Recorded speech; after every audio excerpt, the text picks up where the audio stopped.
আমি কখনো ভাবিনি যে আমার ছোট ভাই আমার ঘরে এসে ঘুমাতে চাইবে। তার বয়স 14 বছর এবং যখন সে বলল, আপু আমি একা ঘুমাতে ভয় পাই, তখন আমি খুবই অবাক হলাম। ছোটবেলা থেকেই আমি তাকে খুব ভালোবাসি এবং সেদিনও তাকে আমার পাশে রাখতে চাইলাম। রাতে আমরা একসঙ্গে ঘুমাতে গেলাম। কিছুক্ষণ পর হঠাৎ আমি অনুভব করলাম যে কেউ বিছানায় নড়াচড়া করছে।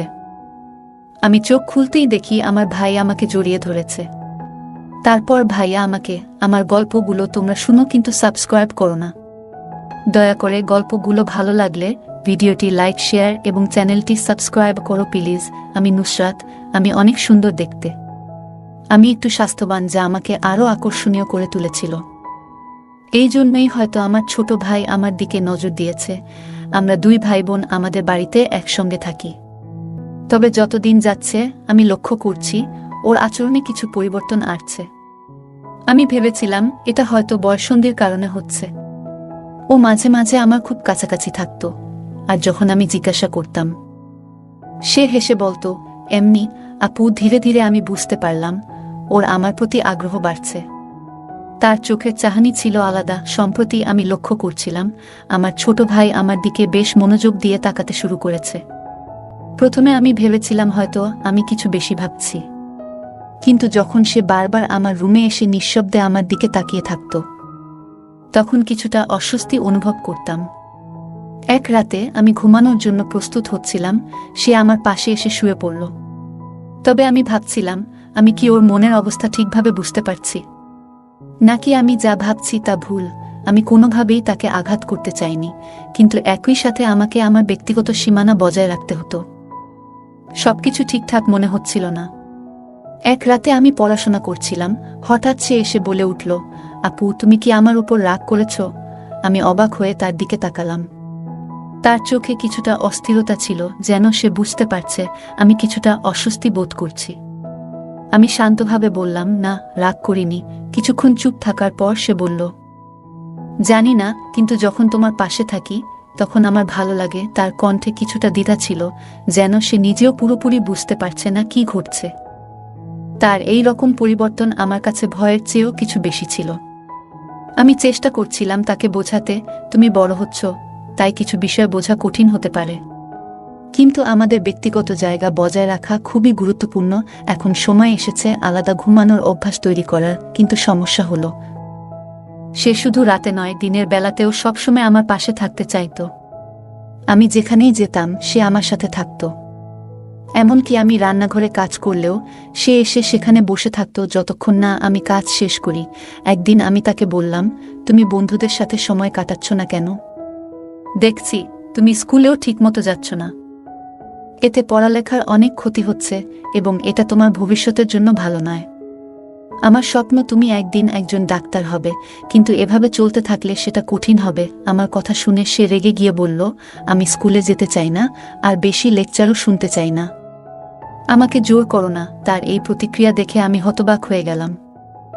এই ছেলেটাই ছিল যে সব সময় হাসি খুশি থাকত, বন্ধুদের সাথে খেলাধুলায় মেতে থাকত এবং পড়াশোনায় মনোযোগী ছিল। কিন্তু এখন সে নিজেকে বন্ধুদের থেকে দূরে সরিয়ে নিয়েছে। আর সবচেয়ে অদ্ভুত ব্যাপার হলো, সে আমার কাছ থেকেও দূরে যেতে চায় না। আমি যেখানেই যাই সে যেন আমার সঙ্গেই থাকতে চায়।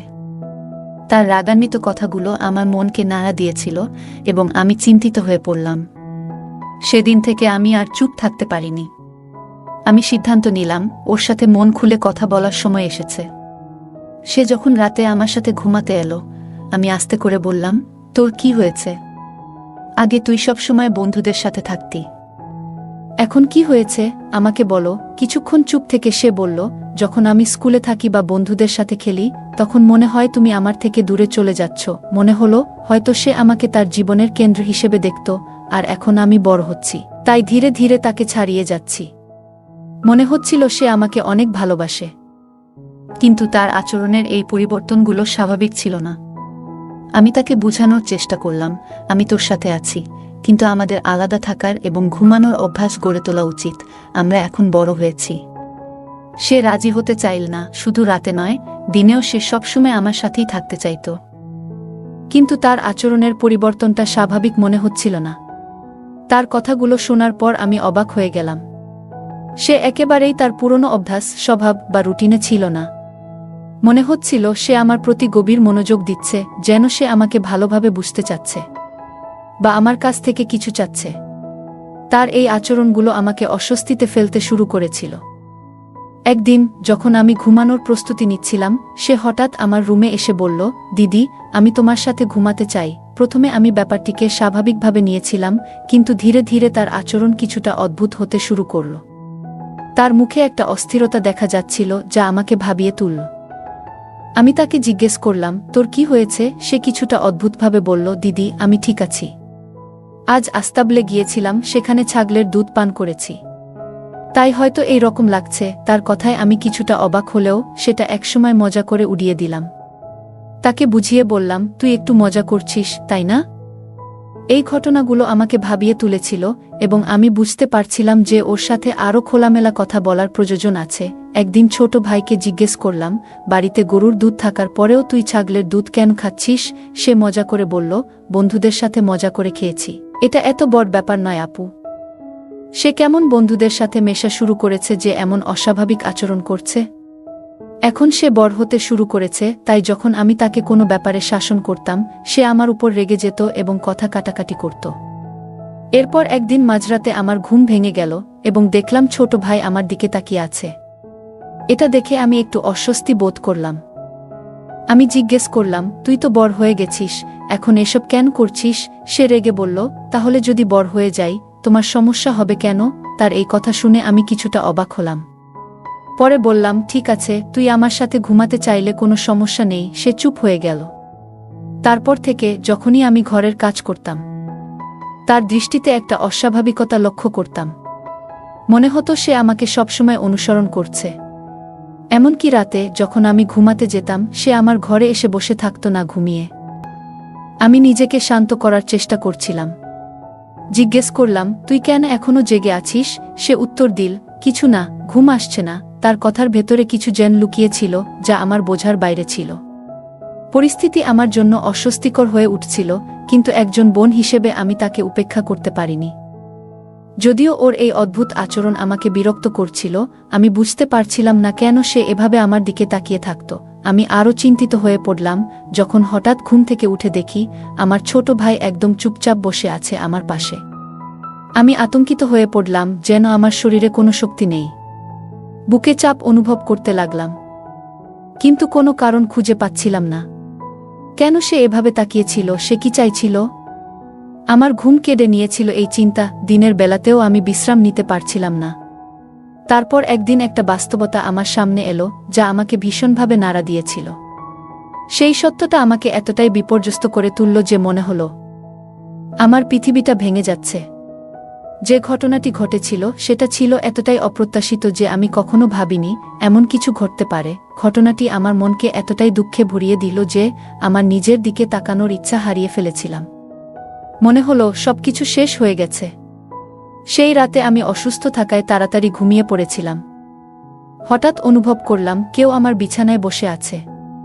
চোখ খুলে দেখি আমার ভাই সেখানে বসে আছে। কিছু বুঝে ওঠার আগেই সে আমাকে শক্ত করে জড়িয়ে ধরল। আমাদের দুই ভাই বোনের জীবন শুরু থেকেই কঠিন ছিল। ছোটবেলায় আমাদের বাবা মা খুব অল্প সময়ের মধ্যে আমাদের ছেড়ে চলে যান। আমি তখন মাত্র 12 বছরের ছিলাম, আর আমার ভাই ছিল আরও ছোট। একদিন বাবা মা এক আত্মীয়র বাড়িতে গিয়েছিলেন। ফেরার পথে তারা একটি দুর্ঘটনার শিকার হন এবং দুজনেই মারা যান। যখন আমি স্কুলে ছিলাম, প্রিন্সিপাল আমাকে এই খবরটি দিলেন। মনে হলো আমার পুরো পৃথিবী ভেঙে পড়েছে। বাবা মা চলে যাওয়ার পর আমাদের জীবন সম্পূর্ণ পাল্টে গেল। এই দুর্ঘটনার প্রভাব আমার ভাইয়ের উপর অনেক গভীর ছিল। সে তখন থেকেই ভীষণ কষ্টে দিন কাটাচ্ছিল। তার কান্নার ভেতরেই আমি বুঝেছিলাম এত অল্প বয়সে সে কত বড় শোক বয়ে বেড়াচ্ছে। আমার ভাই তার বাবার সাথে ঘুমাতে অভ্যস্ত ছিল, কিন্তু তার মৃত্যুর পর সে ভীষণভাবে ভেঙে পড়ে। আমার চাচা তাকে একজন ডাক্তারের কাছে নিয়ে যান এবং ডাক্তার তাকে ঘুমের ওষুধ দেন। ওষুধের কারণে সে বেশিরভাগ সময় ঘুমিয়ে থাকত। আমাদের বাড়িতে দুটি অংশ ছিল, একটি আমাদের আর একটি ছিল চাচার। চাচার 2 ছেলে ছিল, কিন্তু কোনো মেয়ে ছিল না, তাই চাচা আমাকে খুব স্নেহ করতেন। চাচির মনেও সব সময় মনে হতো আমি যেন তার সন্তানদের অধিকার ছিনিয়ে নিচ্ছি। যদিও তার 2 ছেলেও আমাকে পছন্দ করত এবং আমাদের সম্পর্কের ব্যাপারে কখনোই কোনো আপত্তি করত না, তবুও চাচি আমাকে অপছন্দ করতে শুরু করেছিলেন, বিশেষ করে যখন তিনি মনে করতেন আমি তার প্রতি অন্যায় করছি। আমার মা একটি সমৃদ্ধ পরিবারের মেয়ে ছিলেন এবং চাচি তার কারণে সব সময় মানসিক চাপ অনুভব করতেন। আমার মা বাবা সবসময় আমাদের পাশে থাকতেন। আমি যখনই তাদের বাড়িতে যেতাম, চাচি আমাকে অনুসরণ করতেন এবং বলতেন যে আমি আর ছোট নই, আমার নিজের এবং আমার ভাইয়ের যত্ন নেওয়া উচিত। তিনি সবসময় আমাকে মনে করিয়ে দিতেন যে বাড়ির দায়িত্ব এখন আমার কাঁধে। এসব কথা আমার মনকে ভারী করে তুলত, আর আমি তখনও বাবা মায়ের মৃত্যুর শোক কাটিয়ে উঠতে পারছিলাম না। এই পরিস্থিতি আমাকে আরও দুর্বল করে তুলেছিল এবং আমার সমস্যাগুলো যেন আরও বেড়ে গিয়েছিল। আমি প্রতিদিন মা বাবার কথা মনে করে কাঁদতাম। আমরা তাদের জীবনে কতটা সুখী ছিলাম, কিন্তু এখন মনে হচ্ছিল যেন আমাদের পৃথিবী উল্টে গেছে। এত কম বয়সে আমাকে জীবনের কঠিন বাস্তবতার মুখোমুখি হতে হয়েছিল। চাচাও আমাদের জন্য খুব চিন্তিত ছিলেন, কারণ তিনি আমাদের দুজনকেই খুব ভালোবাসতেন। কিন্তু চাচির কারণে তিনি আমাদের তেমন সময় দিতে পারতেন না। চাচার নীরবতা এবং চাচির করা আচরণ আমাকে আরও অসহায় করে তুলছিল। একদিন রান্নাঘরে কাজ করার সময় চাচি আমাকে বললেন, এখন নিজেকে সামলাতে শেখো, কেউ তোমার জন্য কিছু করবে না। আমি জানতাম তিনি হয়তো সঠিক বলছেন, কিন্তু আমার মধ্যে তখনও হতাশা আর শূন্যতা কাজ করছিল। আমার ভাইও স্কুলে যাওয়া বন্ধ করে দিয়েছিল, তার আগের সরলতা হারিয়ে যাচ্ছিল, যা আমাকে আরও চিন্তিত করত। সে প্রায়ই আমাকে প্রশ্ন করত, আপু, মা বাবা কেন চলে গেল? প্রতিবারই এই প্রশ্নে আমি ভেঙে পড়তাম। আমি জানতাম না এর উত্তর কি। আমি নিজেই বুঝতে পারিনি কেন এত কম বয়সে আমাদের এইভাবে একা ফেলে দেওয়া হলো। পরে যখন চাচি জানতে পারলেন আমাদের পরিবারের অবস্থা সম্পর্কে, তখন তিনি আমাকে খুব বকাঝকা করলেন এবং বললেন, চাচা যদি আমার কথা না শোনেন তাহলে কিছুই ঠিক হবে না। এরপর তিনি রাগ করে তার বাবার বাড়িতে চলে যান। চাচার জন্য সেটা খুব কঠিন সময় ছিল, কারণ তিনি তার স্ত্রীকে খুব ভালোবাসতেন। মায়ের চলে যাওয়া আমাদের দুজনেরই মন খারাপের কারণ হয়ে দাঁড়ায়। শেষ পর্যন্ত চাচার পরামর্শ অনুযায়ী আমরা পুরো বাড়ি ভাগাভাগি করে চাচাকে আরেকটা অংশ দিয়ে দিলাম। আমাদের ভাগের টাকা দিয়ে আমরা নতুন একটা বাড়ি কিনে সেখানে শিফট করলাম। তবে যাওয়ার আগে চাচা এমন কিছু করেছিলেন যা তিনিও জানতেন না, এবং সেটি সম্পূর্ণ করে তিনি অত্যন্ত খুশি হয়েছিলেন। চাচা মারা যাওয়ার পর তিনি আমাদের জন্য এলাকায় একটি বাড়ি কিনে দেন। আমাদের আঙ্কেল প্রায় প্রতিদিন আমাদের খোঁজ খবর নিতেন এবং সব ধরনের প্রয়োজন মেটানোর চেষ্টা করতেন। কিন্তু আন্টির মনোভাব ছিল ভিন্ন এবং তার স্ত্রীও আমাকে বাড়িতে রাখতে চাননি। আমার ভাইকে আলাদা থাকতে হয়েছিল। আমি তখনই সিদ্ধান্ত নিই, ভাইয়ের দায়িত্ব আমি নিজেই নেব। আমি বাড়িতে থেকেই প্রাইভেট পড়াতে শুরু করি এবং বিএ ডিগ্রি অর্জন করি। এর মাঝে অনেক চাপের মধ্যেও আমি আমার ভাইয়ের দেখাশোনা চালিয়ে যাই। আমার ভাই শৈশবের অনেক কিছু হারিয়ে ফেলেছিল এবং ধীরে ধীরে সে অনেক স্মৃতি ভুলে যাচ্ছিল, যাতে তার মনে কোনো কষ্ট না হয়। তার মায়ের মতো করে বাবার মৃত্যু এবং চাচার দায়িত্বগুলো সে মনে রাখছিল। আমি তার মনে এই বিশ্বাস গেঁথে দিয়েছিলাম যে তার বাবা মা তাকে ডাক্তার হতে দেখতে চায়। এর ফলে সে পড়াশোনার প্রতি খুবই মনোযোগী হয়ে ওঠে। বাবার পেনশন থাকার কারণে আমাদের আর্থিক অভাব তেমন ছিল না। আমাদের জন্য বাজারে 5টি দোকান কেনা হয়েছিল, যেগুলোর আয় থেকে আমরা আর্থিকভাবে স্থিতিশীল হয়ে যাই। সময়ের সাথে চাচা আমাদের থেকে দূরে সরে যান এবং আমি একাই বাড়ি চালানো শিখে যাই। এতে আমার আর তেমন সমস্যা হয় না, তবে প্রিয়জনদের অভাব অনুভব করতাম। তবুও আমি আমার সমস্ত মনোযোগ আমার ছোট ভাইয়ের উপর দিয়েছিলাম। তবে কিছু সময়ের মধ্যে সে অনেকটাই বদলে যেতে শুরু করে। আগে সে পড়াশোনায় খুব আগ্রহী ছিল, কিন্তু এখন বন্ধুদের সাথে মেলামেশা বন্ধ করে দিয়েছে। আমি জিজ্ঞেস করলে সে আমার সাথে অশ্রদ্ধা করতে শুরু করে। সে বলতো, আমি আমার মতো করে চলব, তুমি হস্তক্ষেপ করো না। আগে সে এমন ছিল না, কিন্তু এখন সে আমার কোনো কথাই শুনছে না। শুধু তাই নয়, রাতে আমার সাথে ঘুমানোর জন্য জেদ ধরতে শুরু করেছে। আমি লক্ষ্য করলাম যে আমার ভাইয়ের আচরণ অস্বাভাবিক। আমি এর কারণ জিজ্ঞাসা করলে সে বলল, আমি ছাগলের দুধ খেয়েছি, যা শুনে আমি হতবাক হয়ে গেলাম। তার অদ্ভুত আচরণ আমাকে বেশ অস্বস্তিতে ফেলেছিল। এরপর এক রাতে ঘটে গেল একটি অপ্রত্যাশিত ঘটনা। আমি ঘুমিয়েছিলাম, হঠাৎ ঘুমের মধ্যে চোখ খুলে দেখি আমার ভাই আমার পাশে বসে আছে। তার এত কাছে উপস্থিতি আমাকে শঙ্কিত করে তোলে। কিছু বলার আগেই সে আমাকে শক্ত করে চেপে ধরল। সে হঠাৎ করে আমাকে আঘাত করে বলল, তুমি মরে গেলে ভালো হতো, মায়ের বাবার সাথে। তোমার জন্য আমাদের এত কিছু সহ্য করতে হয়েছে। তার আচরণ এবং কথাগুলো আমাকে ভীষণভাবে আহত করল। আমি অনেক কষ্টে তাকে সরিয়ে দিয়ে রাগে চিৎকার করে বললাম, তুমি এতটা সাহস পেলে কোথায়? তুমি কি জানো তুমি কি করছো? আমার ভাই তখন আমাকে আরও বিরক্তির সাথে বলল, আমার জীবন নষ্ট হয়ে গেছে শুধু তোমার জন্য, তুমিই আমার সমস্যার মূল কারণ। বন্ধুরা পর্যন্ত আমার সাথে মিশতে চায় না, কারণ তোমার কারণে ওদের লজ্জা পেতে হচ্ছে। তার কথা শুনে আমি হতভম্ব হয়ে গেলাম। সে আরও বলল, একদিন আমি যখন বন্ধুদের সাথে খেলতে গিয়েছিলাম, তখন আমার এক বন্ধুর মা আমাকে তাড়িয়ে দিয়ে বলেছিল, তুমি খারাপ মেয়ে বলে তোমার সাথে আমাদের ছেলেদের মিশতে দিতে পারবো না। তোমার বোনের কারণেই সবকিছু নষ্ট হচ্ছে, সেই ছেলেটা তোর সাথে সময় কাটায়। আর সবাই মনে করে তুই অন্যদের জীবন নষ্ট করে দিচ্ছিস। এখন পাড়ার অনেক ছেলেরা আমাকে নিয়ে ঠাট্টামস্করা করে, আমি স্কুলে যেতে পারছি না, খেলতেও পারছি না। আমি একটা ছেলের সাথে রিলেশনে ছিলাম, সেটাকে সবাই খারাপভাবে নিয়েছিল। সেটা আমি জানতাম না। আমার ভাইও এটাকে অনেক খারাপভাবে নিয়েছিল। আমি এইসব শুনে ধাক্কা খেলাম, কিন্তু কিছু বলতে পারলাম না। এতদিন যা করেছি ভাইয়ের ভালোর জন্য, আজ সে আমাকে দোষারোপ করছে। তারপর আমি চাচা আর মামাকে ফোন করে সব জানালাম। তারা আমার ভাইজের এই ধরনের আচরণে অবাক হয়ে গেলেন। কিছু আত্মীয় অনেক দিন বাড়িতে আসেনি, তাই তারা জানত না আমাদের পরিস্থিতি।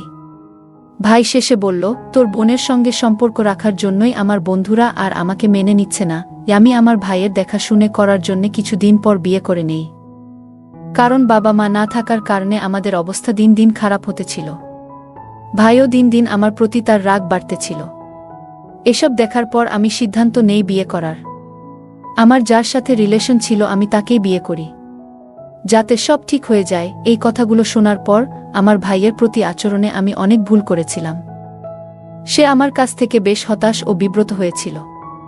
তাকে আমি একসময় দূরে সরিয়ে দিয়েছিলাম, কারণ তখন আমার পক্ষে কিছু বলার বা তাকে ক্ষমা করার পরিস্থিতি ছিল না।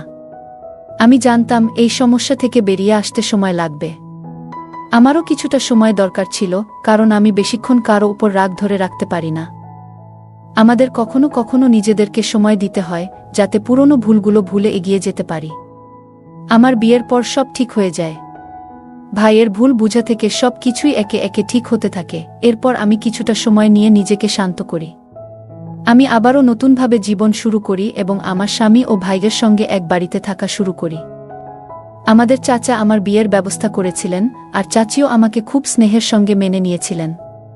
ভাই আবার পড়াশোনায় মনোযোগ দিল, আর আমাদের পরিবারে একে অপরের প্রতি ভালোবাসা ও সম্মান বৃদ্ধি পেল। এভাবেই আমাদের মধ্যে ভুল বোঝাবুঝি দূর হল, আর পরিবারের মধ্যে শান্তি ফিরল। ধীরে ধীরে আমার হৃদয়ের সব রাগ এবং দুঃখ দূর হয়ে গেল। যে কোনো সম্পর্কের মধ্যে সবচেয়ে গুরুত্বপূর্ণ বিষয় হল না জেনে কাউকে দোষারোপ না করা। এই অভিজ্ঞতা আমার এবং আমার ভাইয়ের মধ্যে আরও গভীর বন্ধন তৈরি করেছে। গল্পটা কেমন লাগলো জানাতে ভুলবে না। আরও মজার মজার রোমান্টিক গল্প শুনতে চাইলে ভিডিওটি লাইক, শেয়ার এবং চ্যানেলটি সাবস্ক্রাইব করতে এবং বেল আইকনটি ক্লিক করতে ভুলবে না। ধন্যবাদ।